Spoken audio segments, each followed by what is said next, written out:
Flying it all alone, thinking that I'm way too, thinking I were too, but you're gone. I'm lying it all alone, thinking that I'm way too, thinking I were too, but you're gone.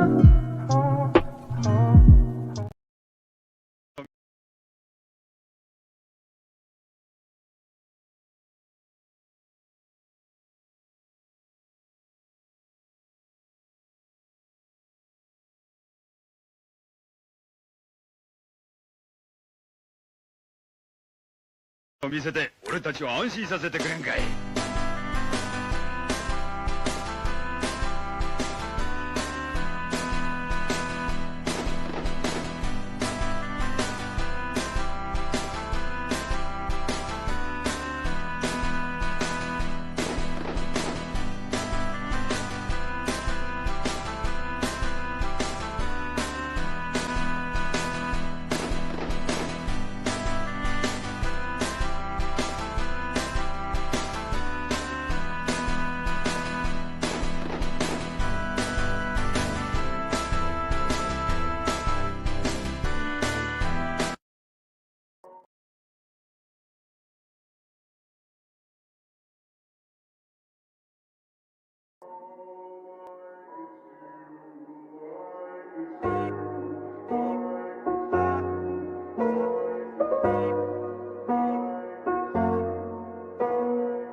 Hello, everyone. How are we doing tonight? Nice to see already some familiar faces in the chat. It's been an interesting couple of days for me, both in my personal life and online. But we're here to talk about today, guys. She's not yours; it's just your turn. One of the hardest topics to talk about because it's the most emotional for men, right? I'd say besides hypergamy doesn't care.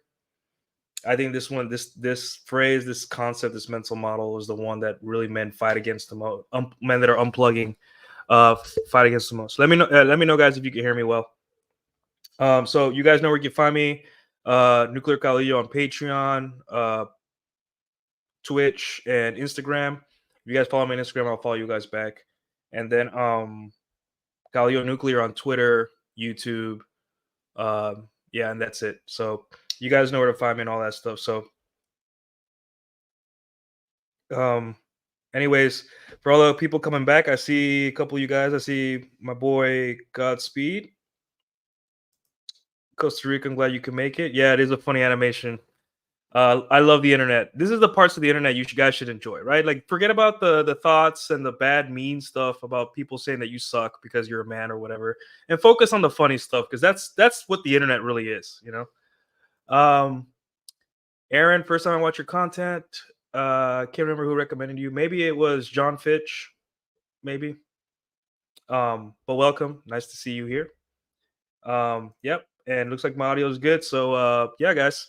I had to throw in the little "what's your plan" there because you know, I've had a lot of people in the past couple days kind of like fight me on the idea, like they think that it's cowardly to accept the phrase "she's not yours, it's just your turn." But we're gonna get into all that. But anyways, at the end of the day, like, these mental models aren't just so we can give up hope.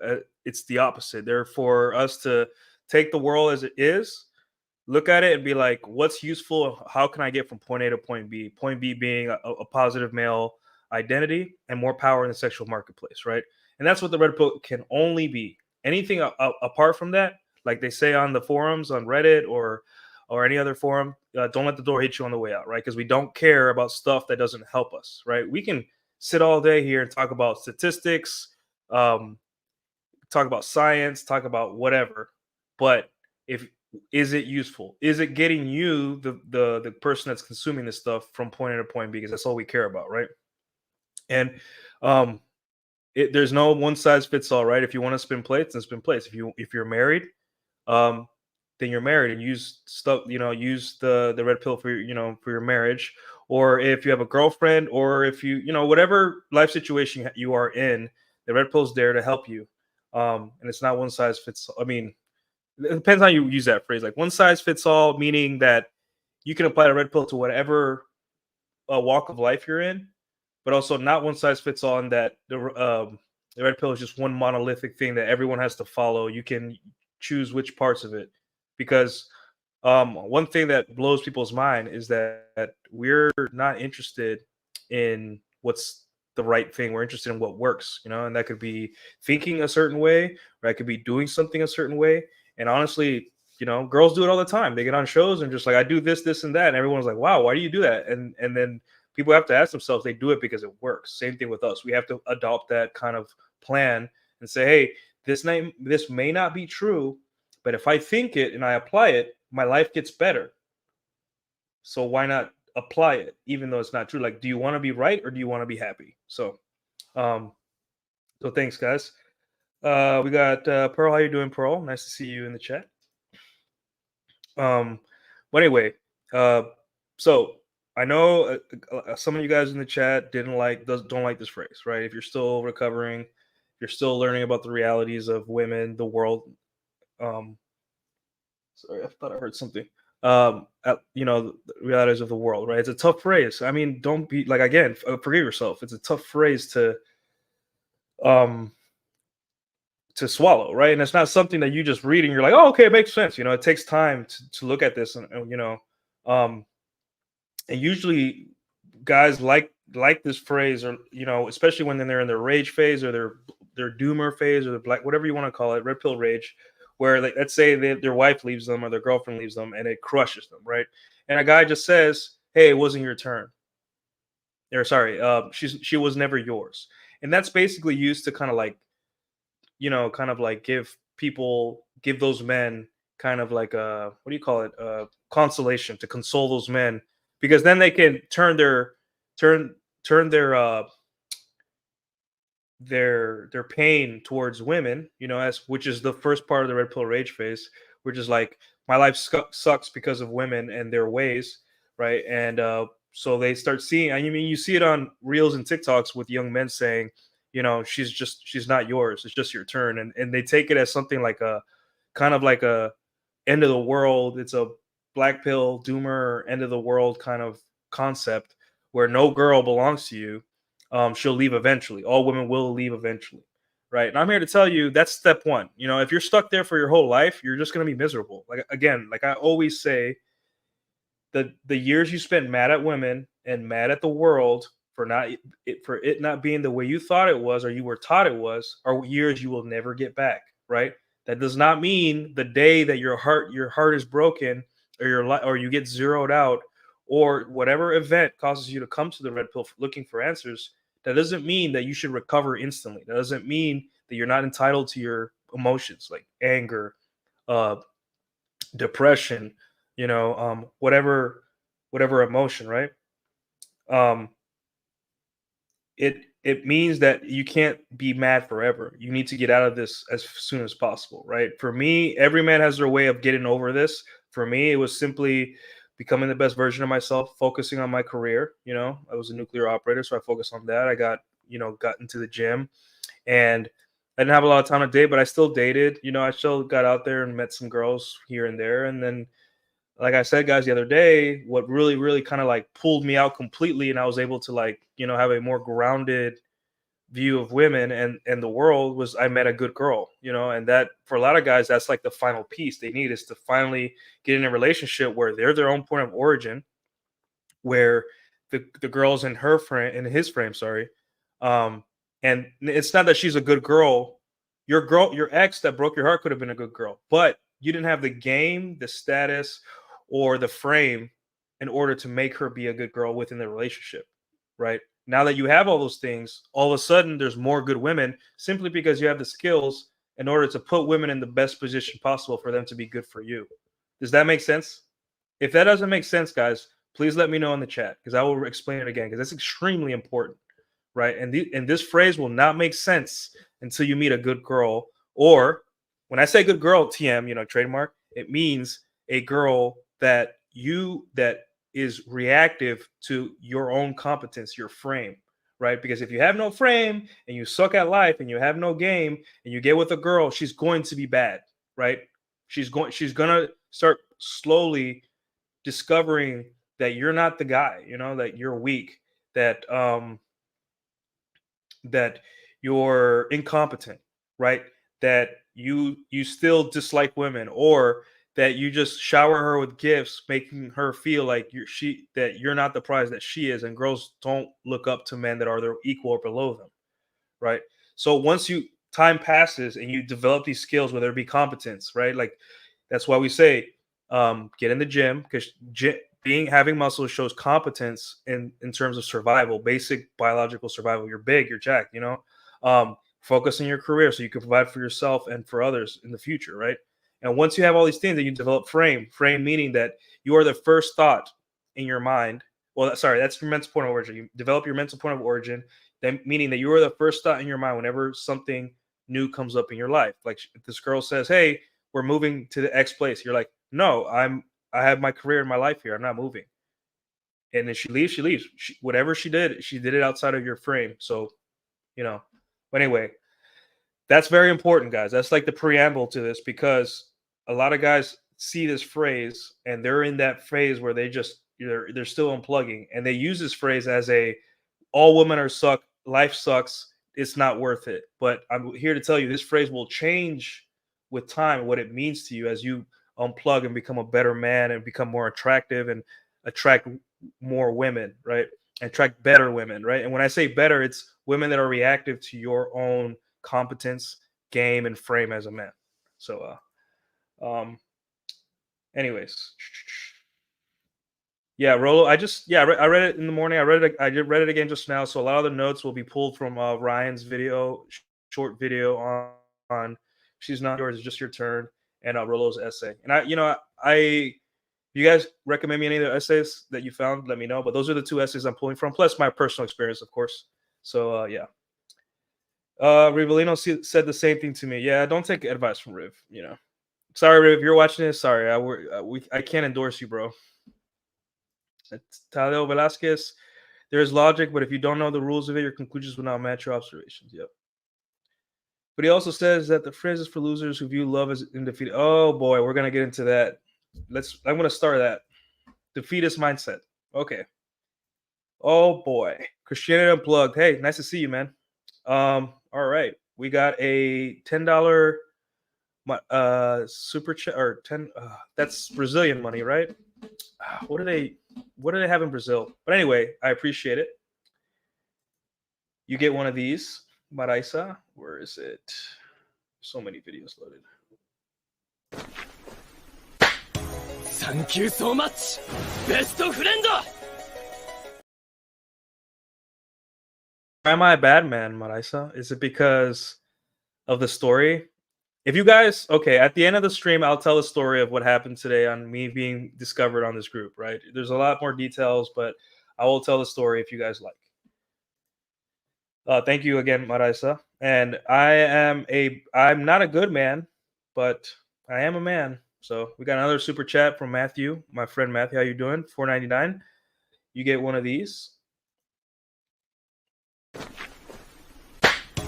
Thank you so much, best friend. All right. So Matthew says, "She's not yours, just your turn." I think you mean vitally important lesson to achieve a muse mastery, guys. Great explanations as always, Nuke. Yeah, we're about to get really into the meat and potatoes. Like I'm going in. Trust me, I'm going in, because I think it's very normal as a guy for you to struggle with this. If you were once a blue pill beta, right, or a blue pill idealist, right? It's just something that it is not, like I said, it's the final boss of the blue pill. It's the final thing you have to really overcome as a man, to really look at the world as it really is, or at least look at it in a way that benefits you, right? Which is the ultimate purpose of the red pill, right? But yes, Let's see. Okay, just it's a phrase born from the frame of another man with a cynical spirit. Ah, so you say, my friend, so you say. Christianity Unplugged. Sometimes men go through shit and seem weak for a time. Some girls mistake this for incompetence and be glad they leave, especially shit turns around again after that struggle. Yeah, life is a sine curve. You'll have your ups and downs. Hopefully, you have more ups than downs. We hope, but you need to have downs. It's part of life. Life tests you, right? The most romantic thing a woman can do in your life is to stick around. That's it. Just stick around through all the ups and downs. That's all men want, in terms of like long-term relationships, besides, the basics, is loyalty. Realize that for some women that's too much to ask, because they are solipsistic. They watch out for themselves before others, and that's a biological drive, right? However, we live in 2024, and a lot of us men are told to stamp out our biological drives, but women aren't told to do the same, right? They're told to double down on who they are and what they are biologically, because that's normal and it's empowering. Yet men, we have to kind of stifle our own biology all the time. So what these phrases do, right? It helps you kind of accept the reality of this that I just explained, and also it helps you kind of not fall victim to this. Hey, I can do it because I'm a woman, but you can't do it because you're a man, because that's wrong and it makes me feel icky and it's not moral, right? Um, like I said, guys, there's no morality in dating and searching for your wife, girlfriend, play whatever you like. Um, and that's not to say go out there and go hurt people. That's not, absolutely not. That's on you if you want to do it. Yes, you have your own morals. I don't recommend it for too long, because but that's on you. What I'm saying, I say that because when you go out there, you can't expect women to be here. You know, you can. Some of them are better than you. Some of them are worse than you. Most of them will be worse than you, because women don't get held accountable by anything except their employer and maybe their boyfriend sometimes. And the law. If everyone's accountable to the law, right? Um, so um, the reason we say these things is not because we want to denigrate women, or we want to go hurt people. The reason we say these things is that when you are looking and dealing and interfacing with women, you want to have a clear picture of what you're dealing with. That way, you don't go home and cry, or go on the internet and say all women suck, or do whatever, and you can accept women and be like, hey, I took it out, it's okay, it's part of the game, and move on, right? So thank you, Christianity Unplugged, for that comment. All women are suck. I was. What's the ocean, man? I think she's not yours, just your turn, and outcome independence are similar. It is, actually. It doesn't mean you shouldn't give a shit, but you should have invest in the invest. Sort of. Um, but we'll get to there. We'll get there. It's going to be an interesting show today. Matthew with another 4.99. Thank you, my friend. Thank you so. Did I just read that? Didn't I just read that? I already read that one, right? Yeah, sorry. Sorry, Matthew. I already read that one. Here we got another one from Maraisa. Let's see. Thank you so much, best friend. All right, Maraisa Pereira from Brazil with the $2, or the $2 Brazilian, says, you got my name right, forgiven, happy 2024. I would never get your name wrong, Maraisa. I studied how you say your name and everything before the show, because I knew you were going to watch. But thank you for the $2 Brazilian. I appreciate you. All right. All right. If that's all we have for now, we can move into the show. Thanks, you guys, for the super chats and all that stuff. I appreciate it. All proceeds will go to either getting better equipment, or for Tadashi to get more treats and stuff. What does he need now? I think Tadashi needs a new collar. Maybe I'll get him that. Oh, Reis. Okay. Hopefully I'm saying that. Reals. Anyway. Yeah. Thank you, Marais, again. Um, let's move into the show. So, she's not yours, it's just your turn. Let's talk about, first off, why we hate this phrase, right? Um, it's a phrase worthy of hate, right? It's not an easy thing to accept, right? And it's not guys who just to stumble upon the red pill that look at this and are just like, oh, this makes sense. It's something that even the most intelligent, grounded people can't wrap their head around, right? And I'll tell you why, right? So for men, men and women both hate this phrase, but let's start with men, right? Men, it's the blue pill idealism, right? Let's say you haven't unplugged yet, or you haven't read whatever book, you haven't unplugged yet, right? And you see this phrase, and it looks like it's just a kind of guy, a phrase that a kind of guy would say to, like, hey, um, this is my excuse to, like, sleep with women and discard them, right? I'm the evil player that goes around and break women's heart, and I discard them to the street after I'm done, and I leave them with problems. Sometimes I impregnate them and leave them as single mamas, and that's not true at all. Actually, the people that are doing the discarding statistically are women. Women are discarding us like we're not even. I could tell you that no matter how much game you have or attractive you are, women will still have no problem discarding you, right? Um, and that, I talked to, especially me and Rob talked like that when I first talked about this when I first started this channel, is that simply you need to stop worrying about the outcome of the relationship you're in, right? I understand that there's legal consequences if you're married. I understand that. But, like, if you're single like me and you get into a relationship, you cannot think about the outcome at all. You have to be ready for the girl to leave. That does not mean that you get over it in a day. That means that you mourn, you get sad, but you have to move on and accept, hey, women have more choices than ever. Women make really stupid decisions when it comes to men. I mean, look. Do we need evidence about that? So that has nothing to do with you, right? You're whatever you are, an engineer, a pastor, um, a mechanic, whatever you are, you provide value to the world. You are better than a situation where a girl leaves you because she wasn't feeling it.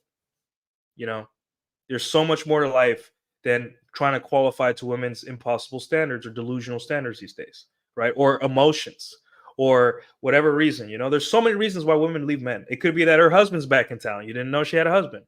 It could be that she had an STD and it flared up, right? It could be that her ex came back into the picture, right? It could be that whatever reason, stop blaming yourself, right? She's not yours. It's just your turn. And why would you want to blame yourself? Is that productive? Does that get you anywhere? You know? Um, so men are also, we're addicted. I mean, humans, we want safety. We're innately looking for safety all the time. Women more so because they're the weaker sex. And securing an outcome is safe, right? Knowing that, hey, your parents, religions, your pastor, your rabbi, whatever you have, um, social institutions, movies, all told you if you were a guy with a job and you did right by God and you did right by your woman and your family and all that stuff, that your girl would stick with you just because women are as virtuous as we are. Meaning that if a woman saw you being a good husband, she'd be like, I can't leave this guy. He's a good husband. Now, are there women that think like that? Of course. There's women that are very virtuous and moral, and they see you as a man. They understand the value of a man, but those are very few and far in between, right? And we can't bank on those women being the status quo now. We have to bank on women that have an extreme amount of choice, are incredibly immature because life does not require them to be mature, and are encouraged to be less than ideal women, right?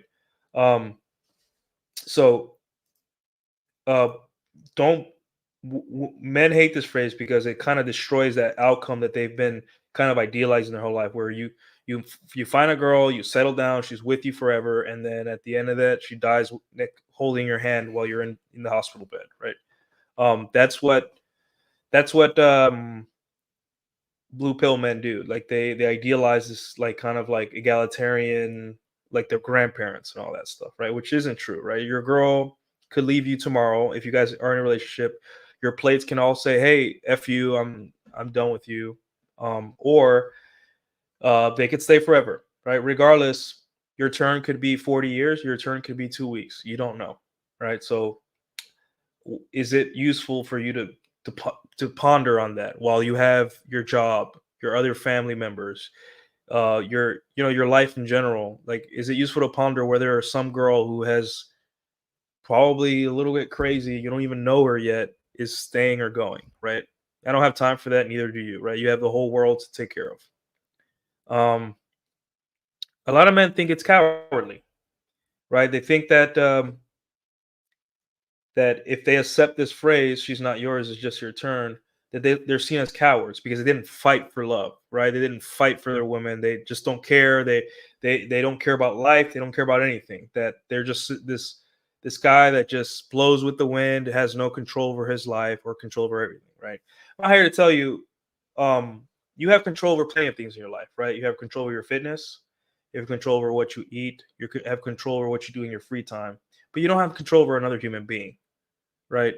Um, the only thing you can do is remove attention and affection, right? And maybe financial, financial benefit. That's all you can do for a woman. That's all you got, right? It's the faster you accept that, the more you kind of like stop thinking of ways to control women, right? We have guys that go online and say, "Hey, we have to hold women accountable." They may not say it like that, but they say it in a different way in order to kind of like rally guys around and get all these internet men that are so powerful and have so much influence in society to kind of like get band together and, hey, we're gonna stop simping and we're gonna stop this and we're gonna stop this law. And I'm like, there's been MRAs for like 30 years. There was a 10 million 1 million man march where a million men went to Washington D.C. in the 90s, I think, early 2000s. And I think Red Pill Dad, he was there. He went there, I believe, and they went there, right? And nothing got achieved. The laws didn't get better. Dating didn't get better. There isn't less OF accounts. There isn't more marriages. There isn't more babies. Where nothing was nothing. All you did was spend a bunch of money to go to a protest to save the world for men, and nothing happened, right? And let me ask you this: then there's men that like kind of go the extra mile, that where they put their, they say a lot of things online, right? And then the state, because you can't alpha the state, goes after them because the state is in bed with gynocentrism. Anything that is said against a woman publicly, the state has to come in and kind of be like, no, this is wrong, right? And we see this now where there's DHS is going after red pill content creators, right?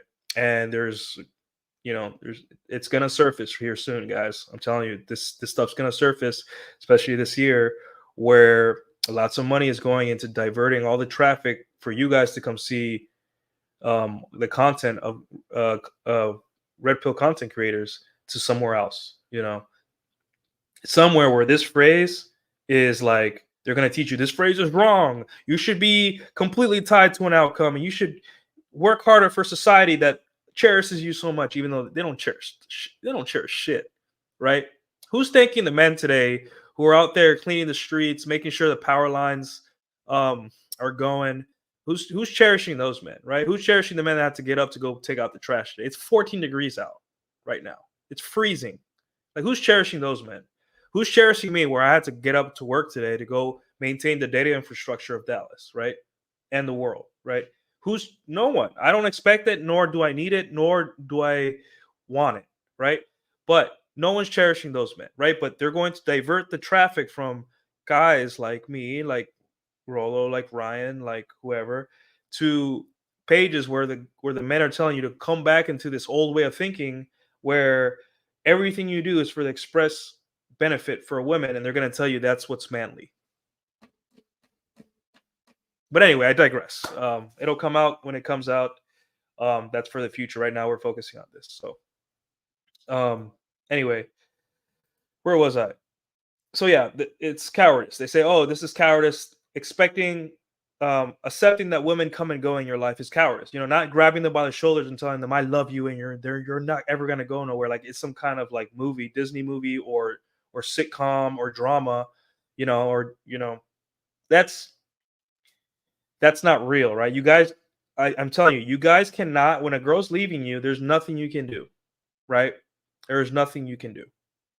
Nothing. Tell me, have you guys come up with anything you can do when a girl decides to leave you? There's nothing. And let's say you could. Would you want to be with someone that doesn't want to be with you anymore? You know how miserable that is. Look at marriages when in their last couple of months, what marriages become, right? It's like I don't wish that on my worst enemy, right? The day I'm married and my wife, it's been like 3 weeks and we haven't had sex, I'm filing. I don't care how much I have. I'd rather live under a bridge. I'd rather lose everything. I'm filing because it's not worth living like that, guys. Especially for a guy like me that's had abundance. Some of you guys are on your way or already have abundance. You know, like tying your libido and your male positive identity to a woman who hates you, that'll destroy your soul as a man. I'd rather live under a bridge, right? And I know it's easy for me to say because I'm not married and I've never been divorced, right? It's easy for me to say, but I think that's a good way of looking at it. Like I'd rather live under a bridge than live with someone that hates me or doesn't want me anymore, right? Now, will there be ups and downs in marriage? Of course, it's life, But when it gets to the point where this, barring any big life events like the death of a family member or health issues or something that is, if my wife changes to the point where she doesn't want to have sex with me anymore, right? She doesn't want me. I'll do her the favor and leave her and be like, hey, let's file. You don't love me anymore. I get it. It's okay. And then just walk away. And that, my friends, is more manly and more and cooler than just staying in a marriage where the woman hates you. Right. But anyway.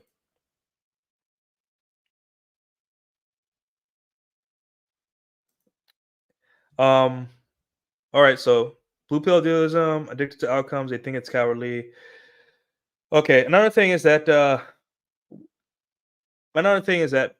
when we get with a girl, whether it be a girlfriend or you get married or something, we assume ownership of that woman, right? And women that don't like you hear this, they're just like, oh, women aren't property. But then a woman that's in love with you, you tell her, hey, you're mine. She'll be like, oh my God, that's so romantic, right? It all depends on where the woman is standing. Um, and even when you get married, the father walks the daughter down the aisle to turn her over to you, right? Because traditionally speaking, women in the past didn't have a lot of they were not property, but you had to be responsible for them, right? If your wife ran up debt, it was your debt. If your wife did something wrong, you were responsible. You had to answer for her, right? So the way marriage was like kind of the ceremony was that you're turning this woman over to um to her next kind of like person in charge of her, and that's you, right? So a lot of men look at this and they're like, okay, well, my wife is my property, and I mean that in the most romantic way possible, right? You're mine forever, right? So what happens is we start to apply kind of like a rationale around, oh, she's my property, meaning that I'm responsible for her, meaning that if I do things right and I take care of her, then she has no reason to leave me, right? And that's where a lot of guys get caught up with this phrase. You that's your blue pill programming, right? When there was laws and cultural norms where women didn't really have a lot of rights, didn't make money. I mean, they had rights, but like they didn't make money. They didn't care about making money because different time, whether you think that's right or wrong, don't care, right? Um, they would they would turn a living human being that you were in love with to you, and the father would be like, take care of her, she's my pride and joy, right? I even saw a video the other day where I think it was in China, and this got me a little emotional, I can admit, where the girl was about to get married and the father was feeding his daughter for the last time. Like I think he got a dumpling and chopsticks, and he blew on the food and he fed her for the last time. I don't know if that's if how traditional that is, but the girl started crying because she knew that, like, hey, I'm being turned over from my father who I love to another man I love, right? And that's just, and it's deep within us as men. We're protectors, right? So society's like, oh, men are protectors, this is how it should be, right? But then they want to fast forward, it's feminism now, and feminism is like whatever male biological drive benefits us, we're going to say it's good, and whatever doesn't, we're going to say it's evil and toxic. And we're going to use those drives whenever it benefits us, and use it against them when it benefits us as well, right? So women see this and are like, yes, men should protect and take care of women, like risk your life for strange women you don't know on the street. But I'm a woman, I do whatever I want. And if I want to leave, then I'm not your property. It's like, which one is it, right? And the answer is whatever benefits me in the moment, and that's feminism, right? So when you accept this phrase, she's not yours, it's just your turn, you're basically spitting in the face of feminism as well. And I want you guys to really, I'm going to say it again. I'm going to fucking say it again. When you accept she's not yours, it's just your turn. For all you guys that want to campaign against feminism, this is literally spitting in the face of feminism, right? Because when you say this phrase, basically you're saying, hey, I know that the society thinks that you are my property when it benefits you, and that you're not when it benefits you. But I'm just saying you're not my property ever. Meaning that if you mess up in this relationship or you decide to go, you're gone. And I'm totally understanding of that. And that's the biggest FU to feminism you can give, right? Besides having abundance and smashing a whole bunch of feminists, right? But that's a big spit in the face to feminism, right? And that's guys don't make that connection either, because they think fighting feminism is like, oh, with laws and we got to band together and all. Feminism, the fight against feminism is there's only one, and that's between you and you not setting yourself on fire to keep someone else warm, right? And that person is your wife or your girlfriend or your plate or whatever. You can't live life constantly blaming yourself because women leave, right? You can't live life thinking that you owe a woman protection regardless of her behavior, right? You can't live life like that. You'll go crazy. That's exactly what feminism wants, right? Feminism wants, sorry. In order to like defeat feminism within your own life, is first of all, accept that you won't. Number two, simply she's not yours, it's just your turn, right? She can go find another simp, blue pill, beta, whatever, to ruin their life, but she's not ruining yours, right? Because you understand that they come and go. I'm not gonna fight for something that is not worth it. Oh, you're a coward, really? What type of man is more effective? A man that's sad, depressed, not underfucked, or a man that's single, spinning some plates, goes to his job happy, crushes it at work? Well, let's say you're a single dad. Which is better? A dad that's getting no sex, is angry, getting yelled at by his bitchy wife, or a dad that's single that sees his kids once a week, and it has a new girlfriend or is spinning plates? And who do you think is going to be a better dad? Who's going to be more fun? Who's going to be happier to see his kids? Right? Option B. She's not yours. It's just your turn. Right? Are you guys getting this? For the guys that were fighting me on Twitter for the past like 3 days, are you guys getting this? Does it make it easier now? Because we just started, right? I'm trying to speed through this, but we just started.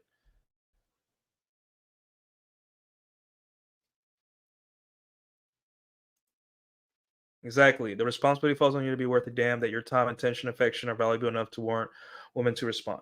So,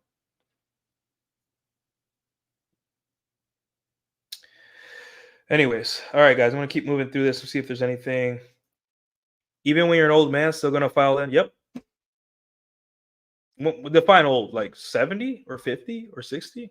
Like when your dick doesn't get hard anymore, or when you're too old to take care of yourself? Like, define old man.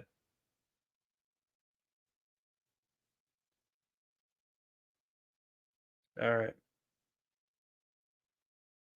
Let's see. In other words, live as a pirate.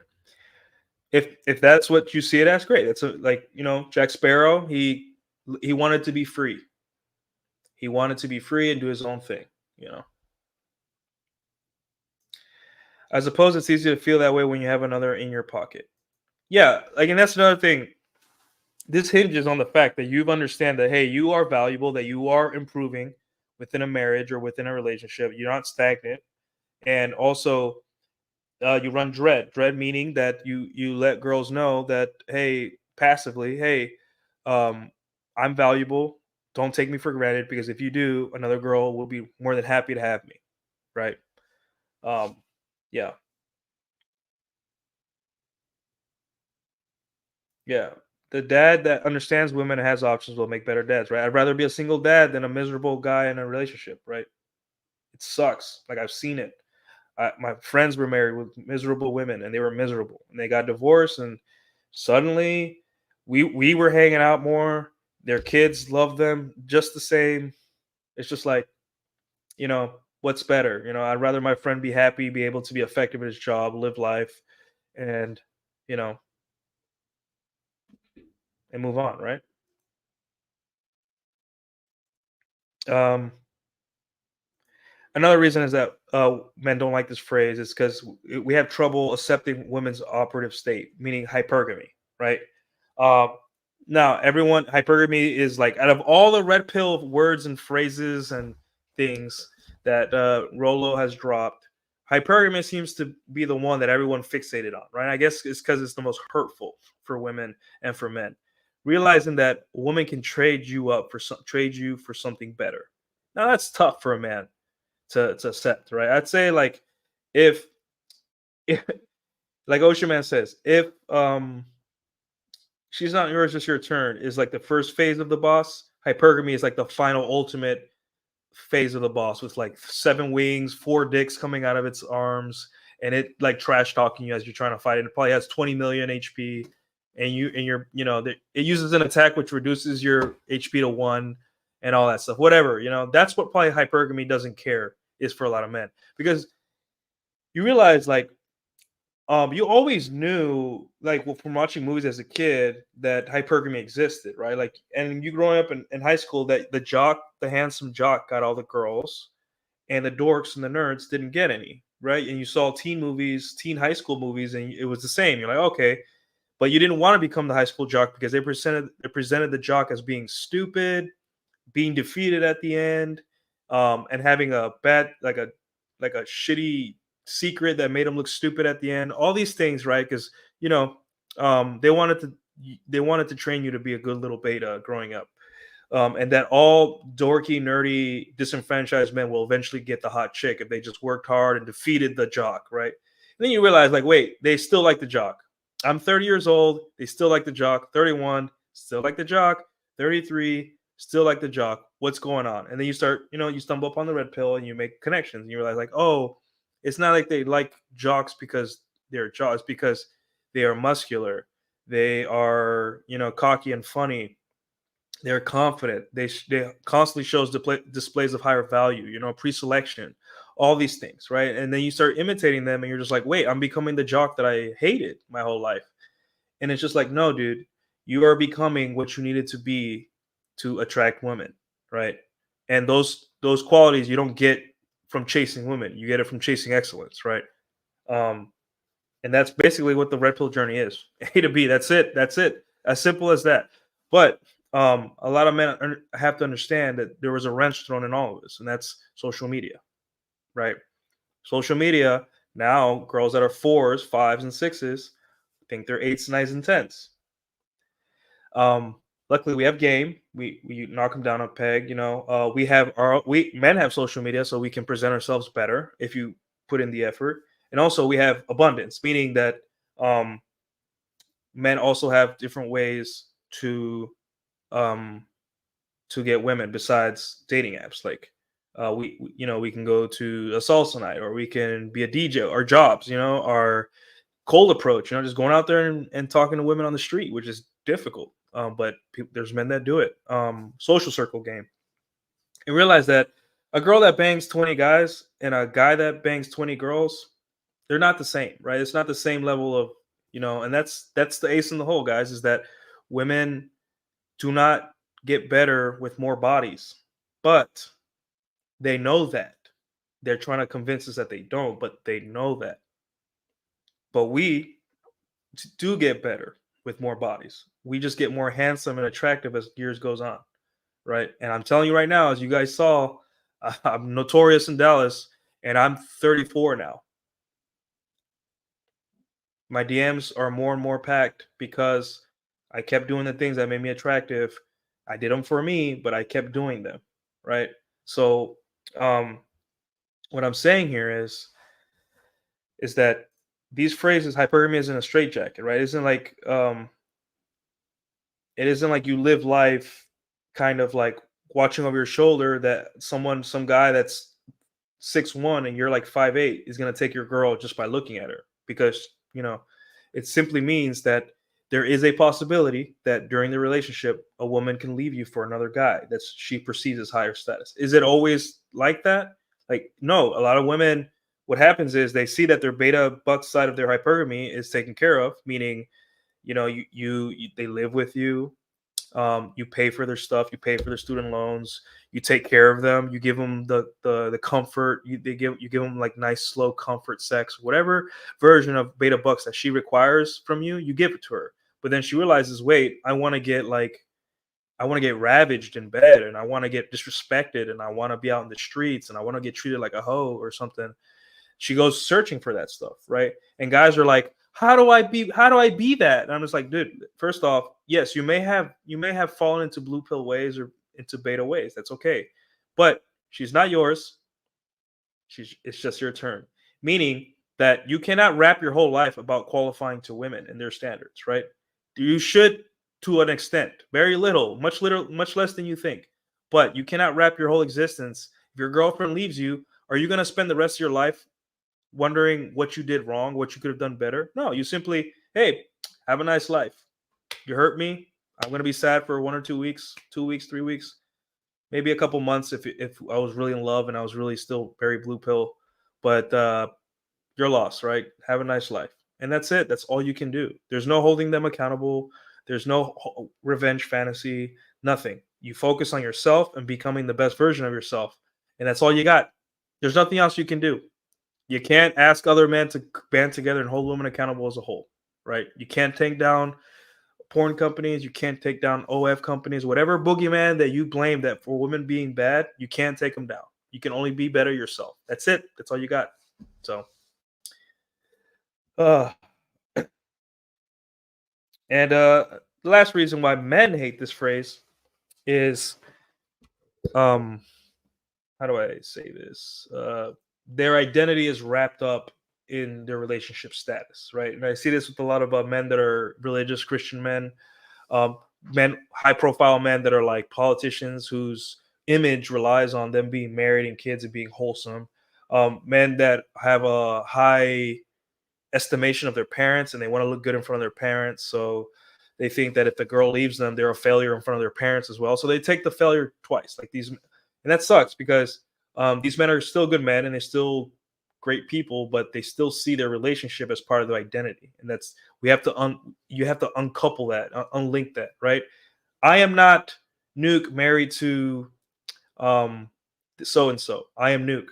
I just so happen to be married to her, right? If she leaves me, I'm still Nuke. I still play piano. I still am an engineer. I still do this. I still do that, right? I am not I'm not my girl's ex-husband. I am Nuke. Who cares what I am to her anymore, right? Your identity, your relationship status is not your identity. And a lot of guys will be like, well, you're single. That's the relationship status. I'm like, yeah, I'm single, meaning my lifestyle is different. But my identity is I am of Dominican heritage. I serve the United States Navy as a nuclear operator. I play piano. I have a puppy, Shiba Inu puppy. I have 2 parents and a brother. And that's it. That's my identity. Whether I'm single, married, dead, whatever, that's my identity, right? Your relationship status doesn't define who you are as a man. You do. And a lot of guys, though it may not seem that you don't think that way, think about it, right? When I say the phrase, she's not yours, it's just your turn, and it burns you or it makes you feel uncomfortable or you think I'm a coward for saying it, it's because you derive part of your identity on validation from women, meaning that you want your relationship status to be as important to them as it is to you. Girls are obsessed with men. We're all they talk about. They have group chats about us. All their shows, all their you know sitcom shows, drama is about men. They get together with their friends at brunch and talk about men. It's all men. That's all they talk about, right? When has any female account on X that you know of, like, what do the majority talk about? Men. That's all. They're obsessed with us, right? Why are you like that as a man? You have other things you could be worried about, right? You can make an account on Twitter about music. You can go to out with your friends. You guys can talk about guns, World War II. Listen, I don't even know much about World War II, but if I go to lunch with my friends or hang out with my friends and they start talking about different tanks from World War II, I'm like, yo, tell me more. I want to hear about these tanks. Like which tanks, which country used which tanks, or like tell me a story, right? I sit down with my friends and I tell them a Navy story, and they're like, holy crap. Men, we are able to talk about so many things. Who cares about a relationship? That's whose problem? Her problem, right? And if she doesn't want the relationship, that's her problem, right? She's not yours. It's just your turn.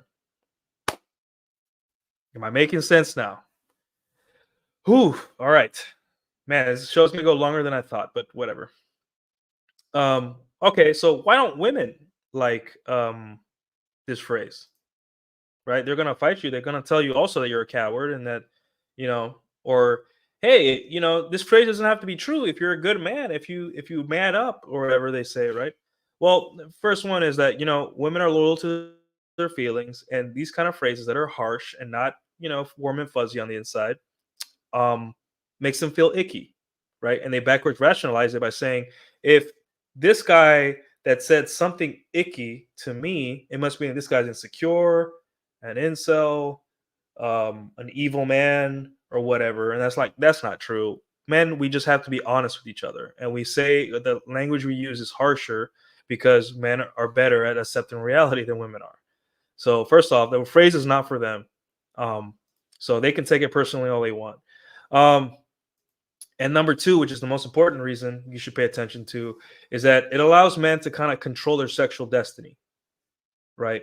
When men are outcome independent, when men understand that people in their life will come and go, right? And it's not always their fault. Usually it's not their fault because people have agency, especially women, believe it or not. It gives men a lot more power in their life, right? It lets men focus on themselves more. It lets men put in less work than they have to in their relationships, right? A lot of men want to blame relationships ending on themselves all the time, right? That's not true. Most relationships end, it's not your fault, no matter how much you want it to be, right? Because as a man, you want it to be your fault because that means you could fix it. But if it's not your fault, you feel weak and helpless and like you have no agency. But I'm here to tell you there are just some things in life that you don't have control over. And a relationship with especially a modern woman, a Western woman, is one of those. You know, they dump good men all the time. They dump attractive men all the time. They bounce back. They're like, I'm tired of this alpha guy. Let's go to this beta guy. I'm tired of this beta guy. Let's go to this alpha guy. Who cares? It's not your problem. Your relationship is her problem. Your relationship status does not define you. It defines them, but not you. Whew. Yep. Uh,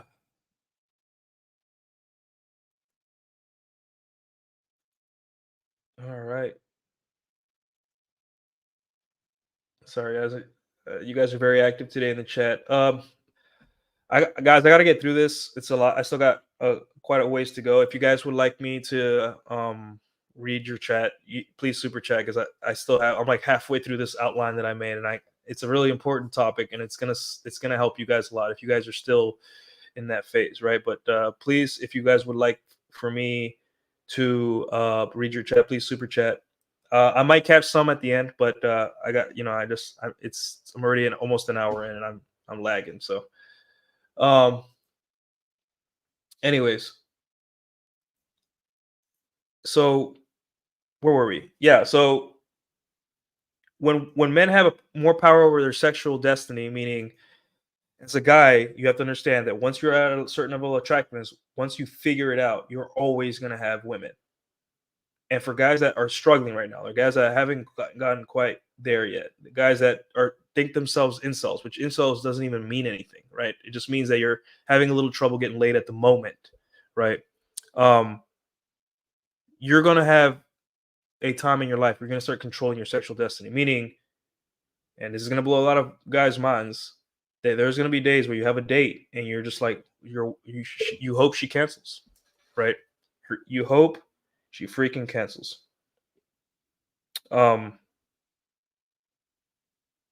and a lot of guys don't understand that. You know, they think it's some kind of like um mythical kind of region, you know, where or space-time vortex where you just automatically get women falling from the sky. No, guys, it takes work. Even if you're handsome, even if you have money, even if whatever is going for you, you still need to put in the work. But one day, and this is the purpose of the red pill, is to give you more power. So one day, if you get a new video game, or your brother's coming over, or you just want to stream and help men with their problems, you can say, "Hey, I'm sorry, girl, I can't go out tonight.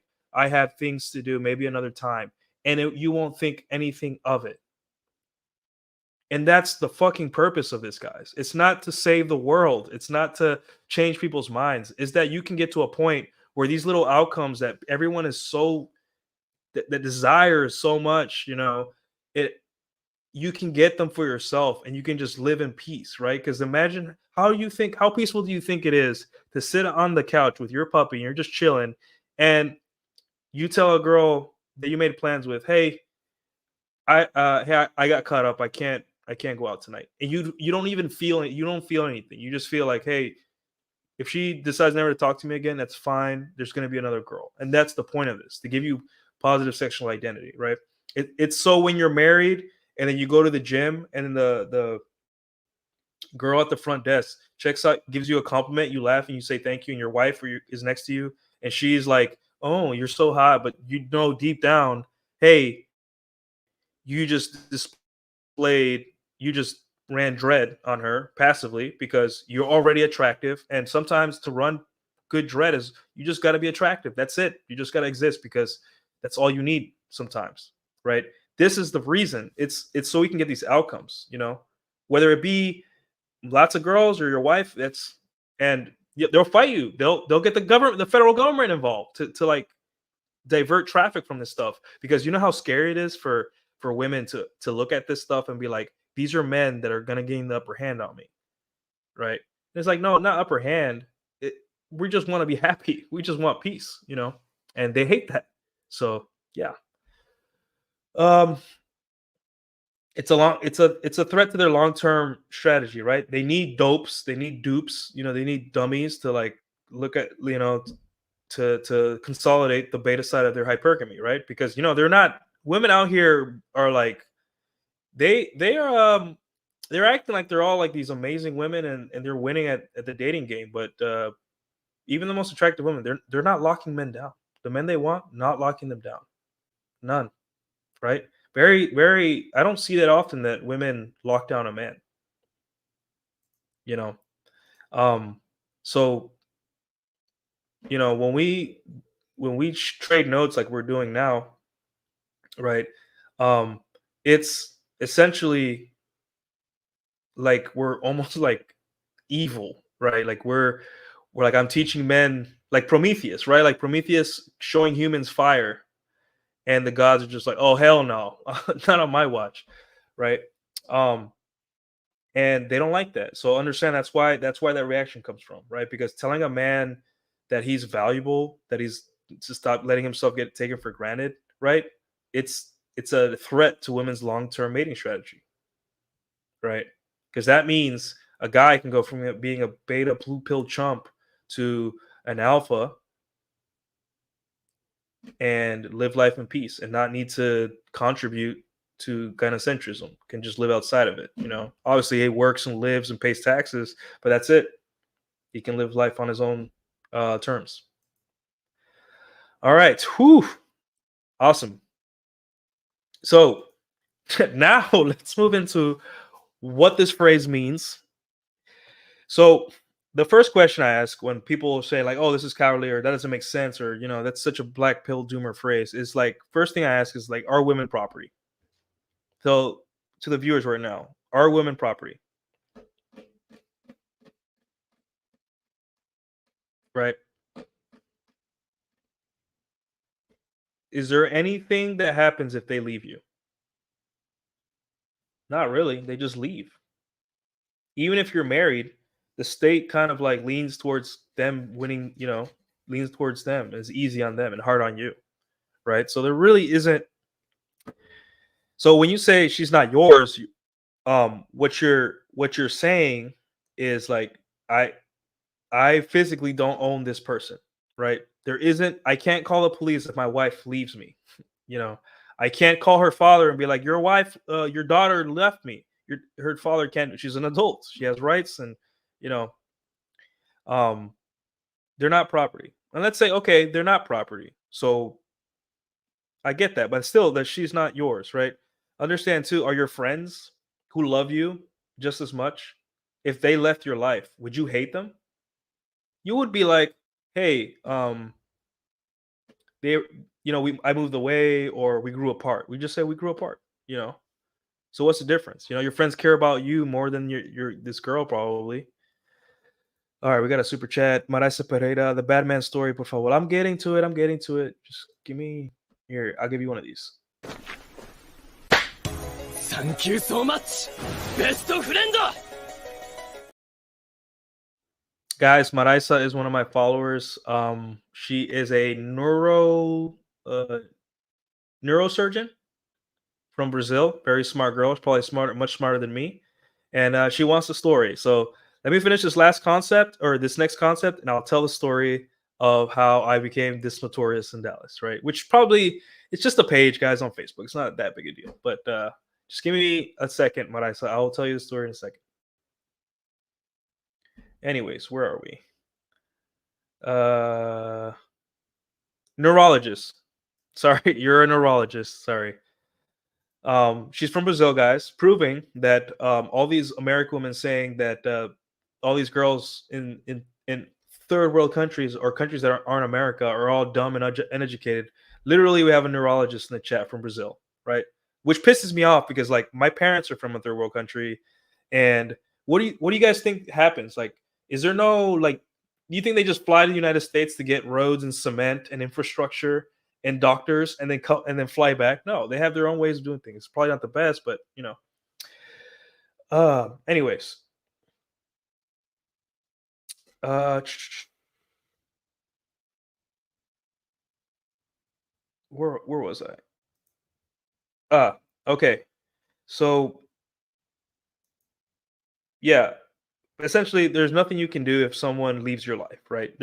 Very few the only people that if they leave you, right, you can call the cops or children, like children that belong to you, like your children. If your children left, you know, you'd probably be looking for them because you love them, and that's because they're yours. Legally, they belong to you. They're bound to you legally and by blood, right? So, um, that's it. And pets too, right?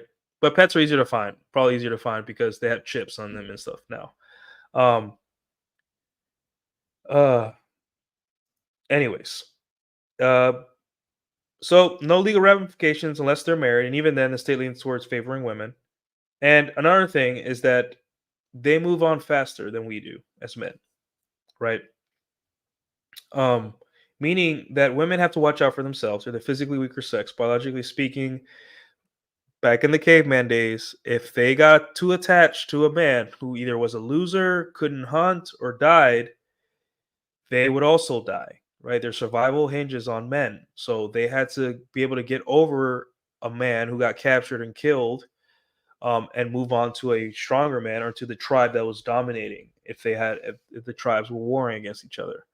So that's why they're that way. That helps with like she's not yours, meaning that she's not yours. She belongs to her own biological drive, and she is loyal to her emotions. Men were loyal to people, to institutions, to things, right? Every man remembers his first car and treasures it. Every man remembers his first pet and treasures treasures their first pet. Men serve the military for many years, and unless the military really beats the crap out of them to the point of insanity, they usually stay in, or they join a company which they also are very loyal to for a long time. Men, we don't really have commitment issues that much, even though women say we do, right? But um, women not so much. Women jump ship all the time. They don't care. They constantly have to do what's best for them, and does that suck? Um, yeah, it's hard to fit that kind of biological drive for women inside of society that requires sometimes commitment to men, to family, to companies, to institutions, right? Um, I have stories in the military about where I had to, deal with women that just didn't care about their job, right? And it was because of laziness. It's just simply they thought that the whole military was against them. And I'm like, no, you're not that important. But anyway, I digress. All right.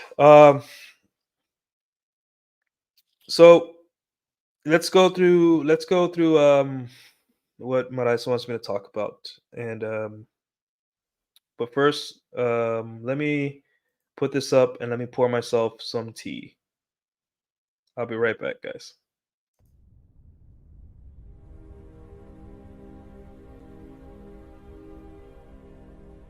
The poorest way to face life is to face it with a sneer.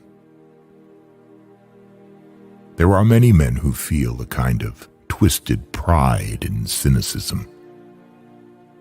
There are many who confine themselves to criticism of the way others do what they themselves dare not even attempt.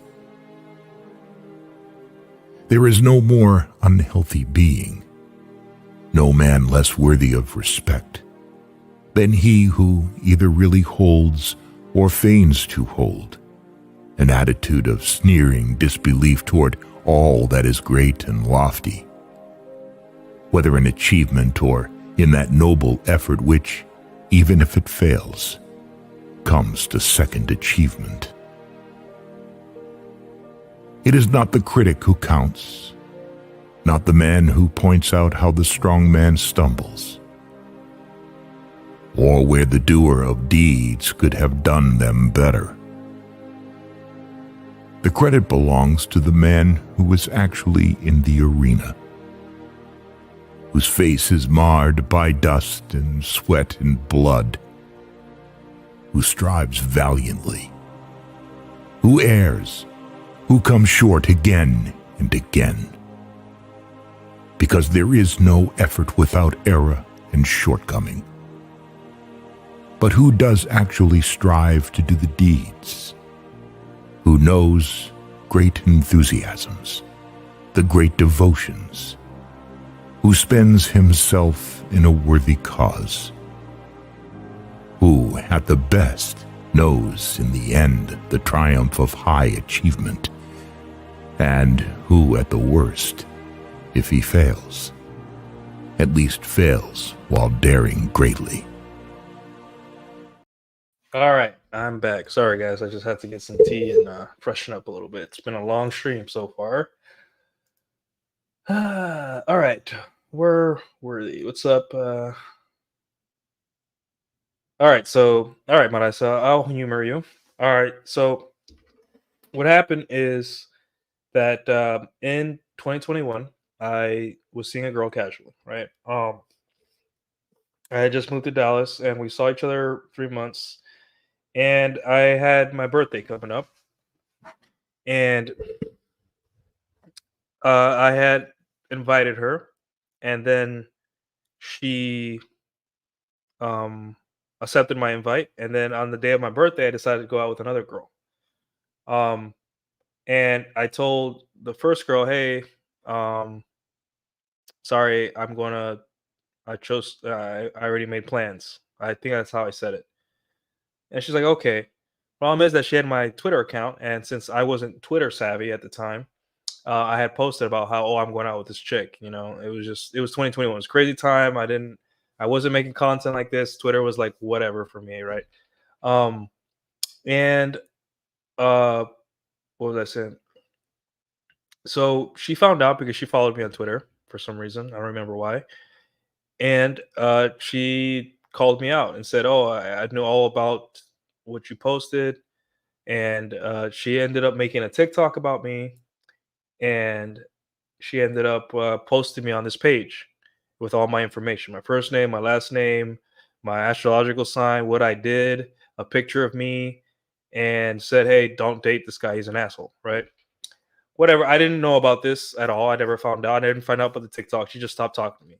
And then I just, lived my life, dated. I got a girlfriend around July. I started dating a girl. I had a girlfriend.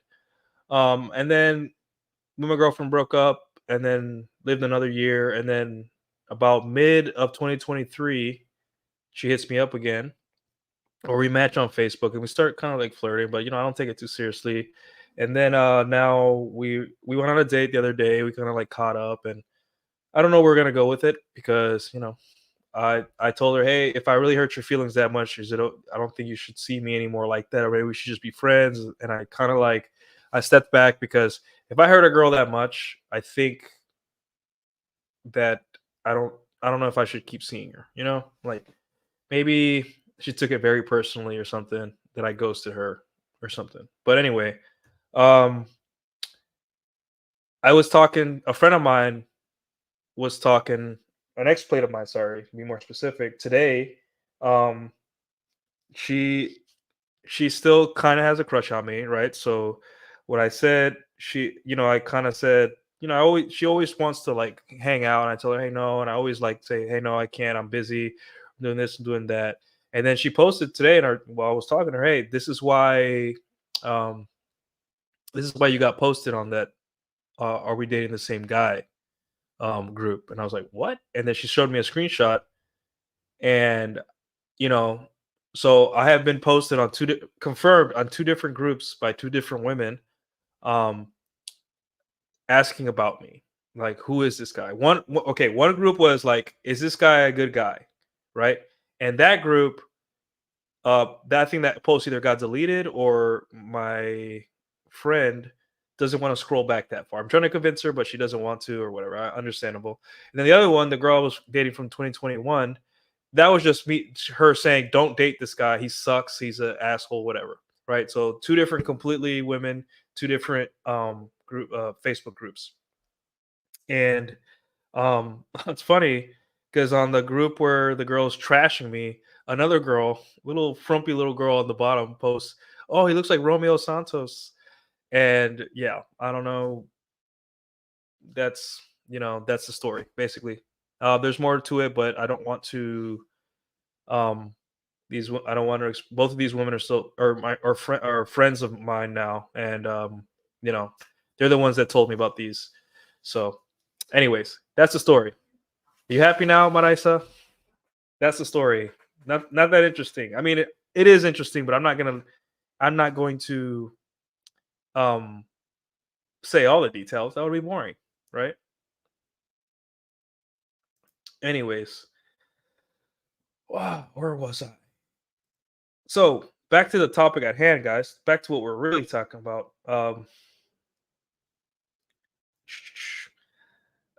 So there's no legal ramifications unless married. Even then, the state leans toward favoring women. They move on. Okay. Okay. So I want to get into an example, right? And it's called. Ryan said it in his video. It's owning a car versus renting a car, right? If you own a car, right, you when you crash it, you're mad. It sucks. You start looking up insurance. You like kick yourself for getting into an accident. You think of so many outcomes and you're worried, and it just turns your day upside down, your week or your month or whatever upside down. There's so many things you have to do, right? But um if you rent a car and you crash it, you just call the insurance and get another one, right? Now, do most of us rent own cars? Yes, but I'm just think of it from a mental model, kind of like how to think perspective. What way of thinking about a car will make your life easier and happier, right? Which way? The rental car, right? Because in your mind, if you think you own that car, you're going to assume so many problems and issues because you own that car, right? You're probably going to be more worried about the maintenance. You're probably going to try to get the best insurance or the best insurance for your buck. You're going to look up so much about that car to make sure you know all the ins and outs and all that stuff. You're going to not, you're going to worry about the miles per gallon and all that stuff. Whereas a rented car, you're just like, you just get in and like, oh, cool. I didn't expect this interior, And in your mind, it's not your car. It's just your turn to rent the car.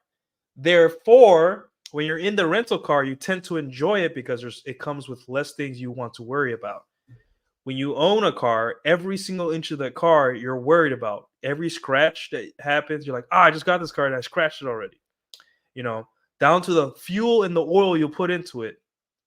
Because to you, that car will be yours for a very long time. And you're worried that if you aren't perfect car owner or a responsible car owner, your car won't last as long as it should.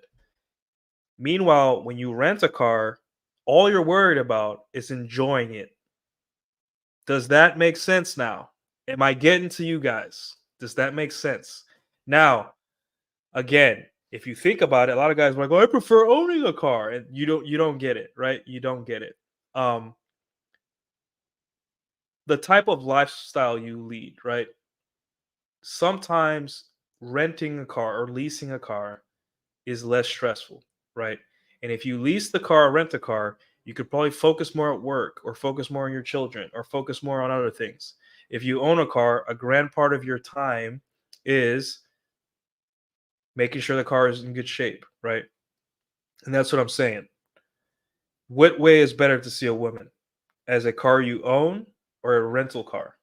Women don't like this analogy because it makes them feel like, again, that they're objects, and number two, that we don't have to put in as much work, right? And you don't have to put in a lot of work for women, right? You don't. A lot of guys, like my Christmas tree full of gifts last year, a couple gifts this year.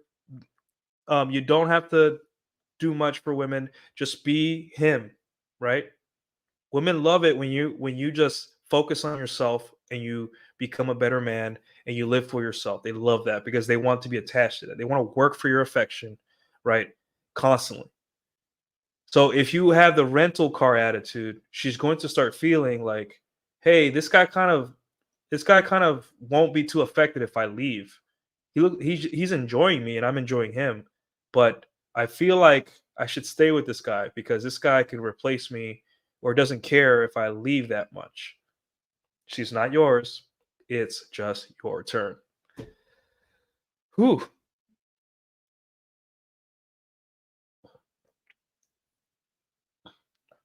What's up, Marty? How you doing? Anyways, moving on. So what does not accepting this, why do guys, what is the plan of action that guys take when they don't want to accept this phrase, or they think that that every girl that's with them is theirs and it belongs to them, and the outcome is going to be positive. You start to think this line of thinking that's very subconscious in it, and you start thinking no guy is better than me, right? So you have your wife, your girlfriend, whatever, and you're with her, and in your mind, she's with me because no other guy is better. And you're just like, cool. And then you realize she does leave you, unfortunately, right? Not that we want that, but she does leave you. So now in your mind, you don't know who she left you for. At least you probably won't know for a while.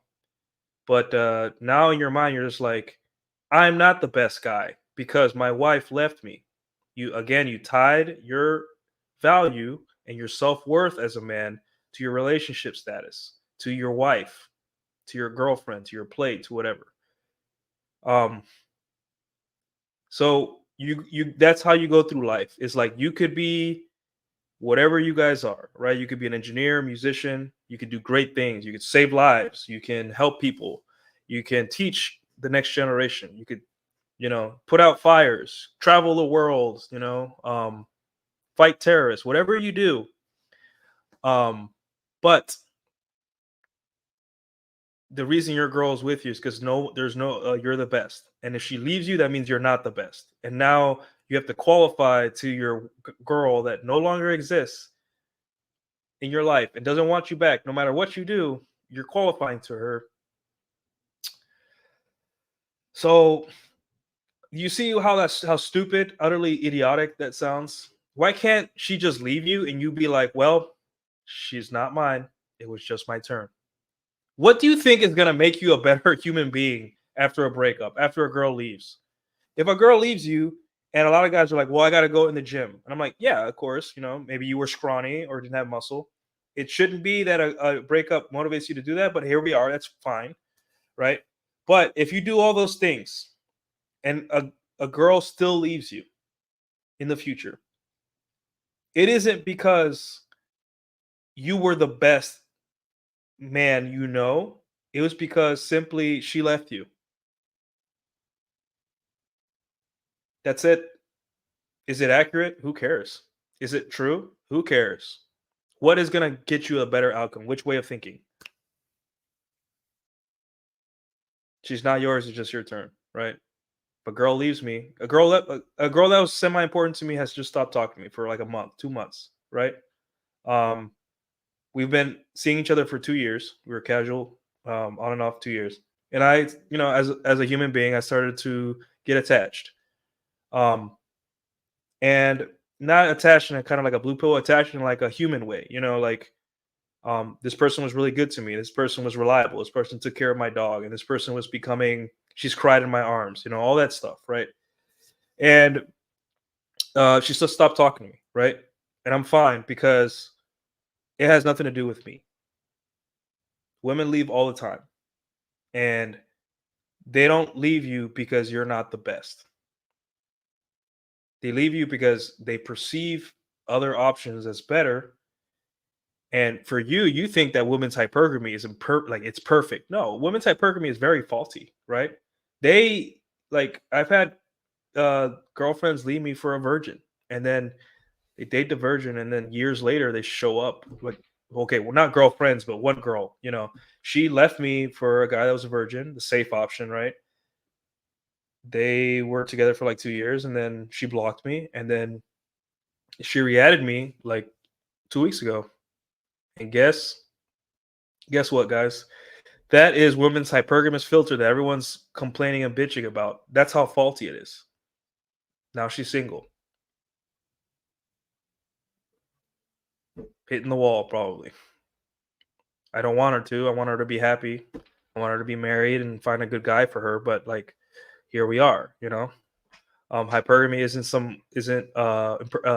what was the word? It isn't perfect. There's another word for it, but so girl leaves you, it's not, stop blaming yourself. How does it help anyone, including yourself, to think that a woman left you because you're not the absolute best human being she's ever met?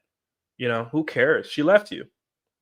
She saw something in another guy. She thought she could do better. She didn't. Who cares? Anyway, we got a $10 super chat. Extra runner 55.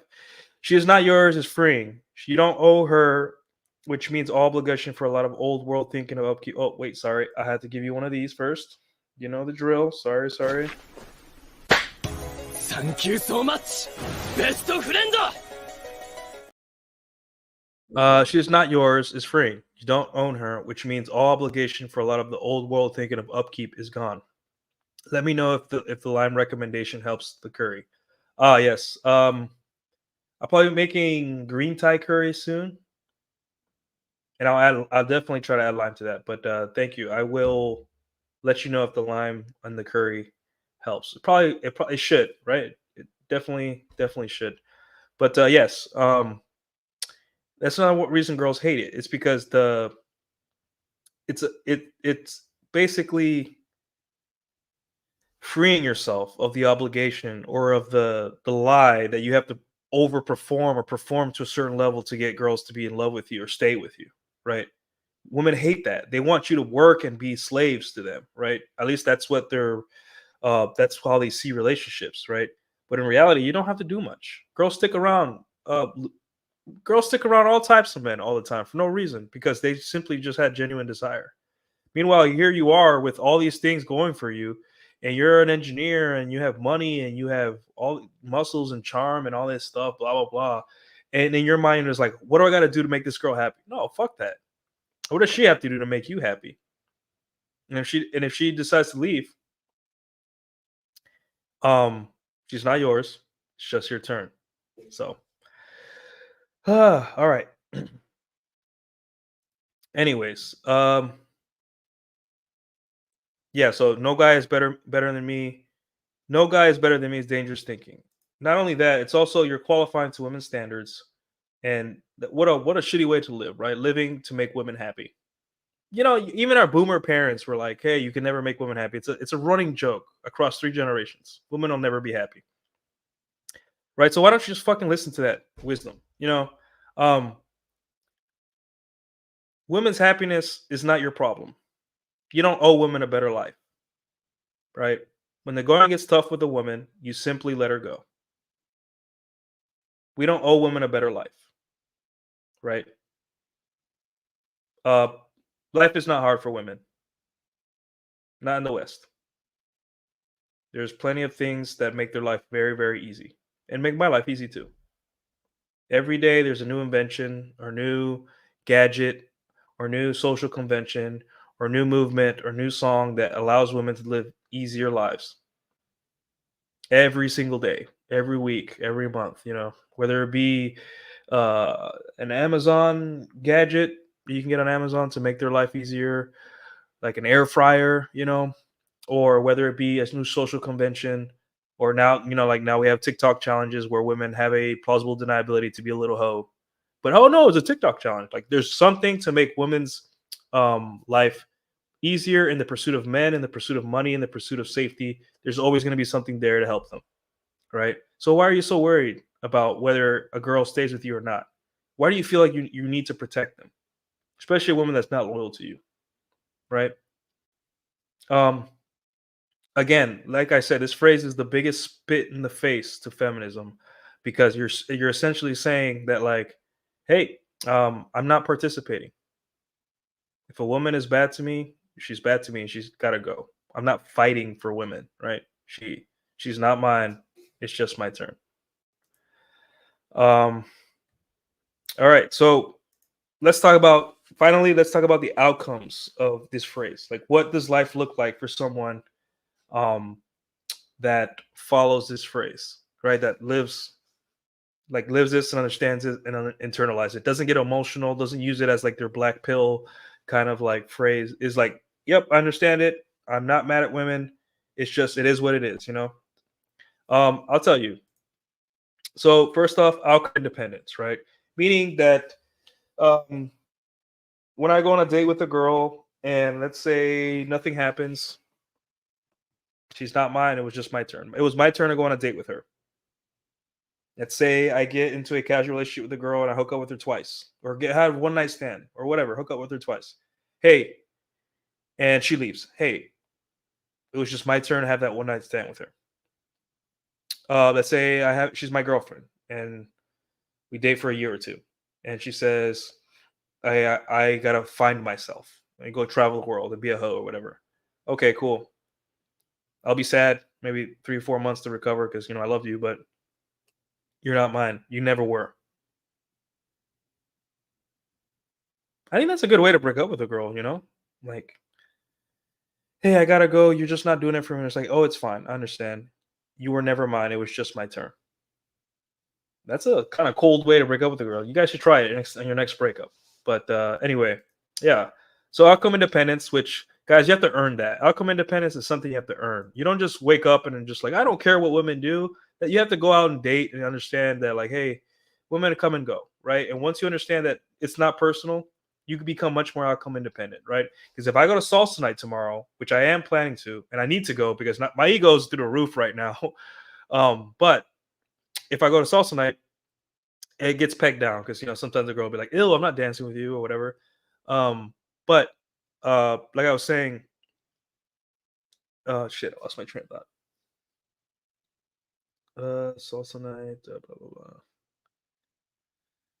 Oh yeah, so outcome independence got to be earned. Because right now, if a girl rejects you, if I go to salsa and a girl rejects me, do you think that I'm gonna like, oh, I should have been better for you, person that I never met?